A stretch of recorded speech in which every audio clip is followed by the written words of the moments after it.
असते पोरांची, कोणाचं काय असतं, कोणाचं काय असतं, कोणाला नोकरी लागत नाही, घरी पण त्यांचं काही नसतं. गव्हर्नमेंट पोलीस भरती करतं पोरं. नाही मग या परिस्थितीमध्ये माणूस विनम्र नसावा का? जर गरज आहे तर आपण आपला व्यवसाय, आपला धंदा ग्राहकाला देव मानून, ग्राहकाला राजा मानून विनम्रतेनं पुढे नेता येत नाही का? सर विनम्रतेने आमच्या माणसांनी त्यांच्याकडे खूप वेळ चक्र मारले असेल ना सर, हप्ता द्या म्हणून. सोडून द्यायचं मग. तुम्ही त्याचं लिगल वेनी जायला पाहिजे होतं पुढे. काहीच अडचण नाही, लिगलच सांगितलेलं. तुम्ही जेव्हा बळजबरी करता ना तेव्हा सगळं थांबतं. ऐका ना, सगळ्यात पहिले आमचे लोक हप्ते मागतात ना सर, देऊन टाका ना हप्ता. काका मामा तेव्हा हप्ता सर, म्हणजे माझी नोकरी हो सर, ऐका नाही, देऊन टाका ना हप्ता सर, द्या ना हप्ता. पण लोक हप्ते भरत नाही, मग शेवटी ट्रॅक्टर ओढायचे बोला गरज पडते पोरांना. बघा बा, माझं तर मत तुमच्या या सगळ्या मोडस ऑपरेंडी बद्दल आहे ना काही चांगलं नाहीये.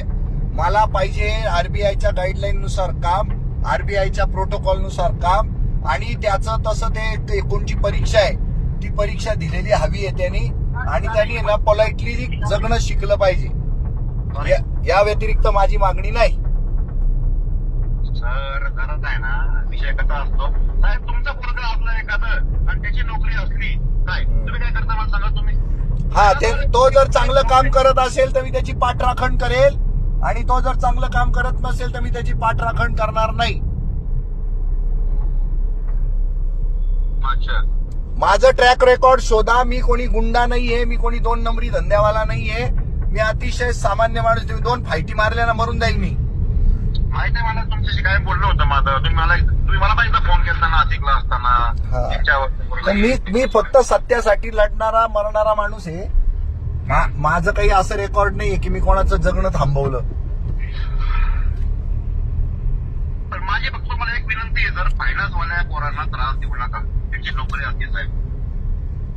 हा तुम्ही ठीक आहे सर, एजन्सीवाल्या मी काय म्हणतो, माझा असा व्यवसाय आहे का सांगा बरं? मी टार्गेट धरून काम करतो असं वाटतं का तुम्हाला? माझ्याकडे तक्रार आल्याशिवाय मी जातो का? तो माणूस मला माहिती देखील नाहीये, माहिती का तुम्हाला? सॉरी, जो सरपंच माणूस आहे ना, तो माझ्या आयुष्यात त्या दिवशी मी ज्या वेळेला त्या गावात पाऊल ठेवलं, ते गोरा खैरनारांचं गाव आहे बरं का. अच्छा, गोरा खैरनार माहिती आहेत ना तुम्हाला? जास्त नाशिकचा अंदाज नाही मला, फक्त ते मॅटर जरा मला खाण्यापर्यंत आला. हा, गोरा खैरनार हे डी गँगला नडलेला माणूस, मुंबईमध्ये साधा त्या गावातला माणूस. डी गँगचा विजय ते दाबून दिले कोणत्या विषयात चर्चा घेतलेली आपल्याला, विषयाचा विषयांतर आपल्याला करायचं नाही, आहे का नाही? असं नाही वाटत का हो तुम्हाला? तुम्ही माझ्याशी ज्या पद्धतीनं बोलताय ना, म्हणताय भाऊ, पण दातोट खाऊन भाऊ म्हटलं जातं ना, तशी पद्धत नाही का तुमची? असं वाटत नाही तुम्हाला? फक्त फायनान्स इंडस्ट्री. हे बघा, मी तुम्हाला चॅलेंज देऊ शकतो. तुम्ही जर वाकड्यात बोलत असाल ना माझ्याशी, तर मी जरी लुताळा लुकडा असलो ना, तरीही मी त्याच्या गोष्टींना नडायला आणि खेटायला समर्थ असतो. हे लक्षात ठेवा.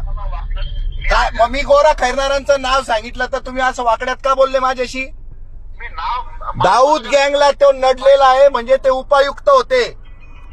तुम्हाला माहिती नसेल तर माझ्याकडनं माहिती करून घ्या. मला बोलायचं नव्हतं तुमच्याशी, तुम्ही भाऊ भाऊ करून मला बोलायला भाग पाडलं, बरोबर? तर मग तुम्ही जेंटली बोला माझ्याशी तर बोला, नाही तर माझं काही नडलेलं नाही तुमच्याशी बोलणं. तुम्ही माझं काही करून घेऊ शकत नाही. हा, तुम्हाला काय करायचं ते करून घ्यायचं असलं तर तेही करून घ्या, पण तुम्ही काहीच करू शकणार नाही हे पण मी तुम्हाला सांगतो, निक्षून सांगतो. इच्छा पण नाही काही, फक्त माझी एक हंबलली तुम्हाला रिक्वेस्ट. तुम्ही हंबल हा शब्दच वापरू नका. तुमच्या बोलण्यामध्ये विनम्रता नाही, आणि मला हीच आणायची विनम्रता सगळ्यांमध्ये. त्याच्यामध्ये मी मेलो तरी चालेल, असं नसतं. मी जेव्हा एक सुंदर उदाहरण देतोय तुम्हाला, ते गाव इतकं चांगल्या माणसाचं गाव आहे, सज्जन माणसाचं गाव आहे, त्यांचं नाव आहे गोरा खैरनार. माझा परिचय नाहीये, बरोबर की नाही? मग तुम्हाला मी ते जाणून घेत असताना तुम्ही म्हणाले ते कोण आहेत, तर ते होते उपायुक्त, आणि त्यांनी मुंबईमध्ये सगळी अतिक्रमणं दाऊद गँगची काढण्याचा मोठा पराक्रम केलेला माणूस येतो. आणि त्या गावामध्ये मी गेलो होतो, त्यामुळे मला अजून स्फूर्ती आली तिथे काम करायला. तुम्ही चांगल्या आणि शुद्ध माणसांच्या सगळ्या भावना, त्यांचा इतिहास याचा काहीच संचित ठेवणार नाही का? हा ऐकतोय मी. हा, तर या गोष्टी लक्षात घेत चला. की जी चांगली माणसं आहेत ना तर त्यांना आपल्याला काहीतरी व्हॅल्यू द्यावी लागेल आणि आपल्याला त्यांना सलाम करावा लागेल. त्यांचा आपल्या देशावर उपकार आहे काहीतरी. बरोबर आहे. तर मी जे काम करतोय ना तर ते in the interest of Indian public हे काम करतोय आणि मी तुमच्यासाठी पण काम करणारा माणूस, हे पण लक्षात घ्या. तुम्ही आज फायनान्स मध्ये, उद्या तुम्ही सापडले एखाद्या दवाखान्यात आणि तुम्हाला मदत लागली तर मी काही असं म्हणत नाही तुम्ही फायनान्स मधले मी तुम्हाला मदत नाही करणार. हॉस्पिटलमध्ये तुमचा जर जीव घेत असतील ना कोणी, मी त्याला सोडणार नाही, कधीच सोडणार नाही त्याला. फक्त परत एकदा तुम्हाला रिक्वेस्ट आहे, फायनान्सच्या पोरांना त्रास नका देऊ.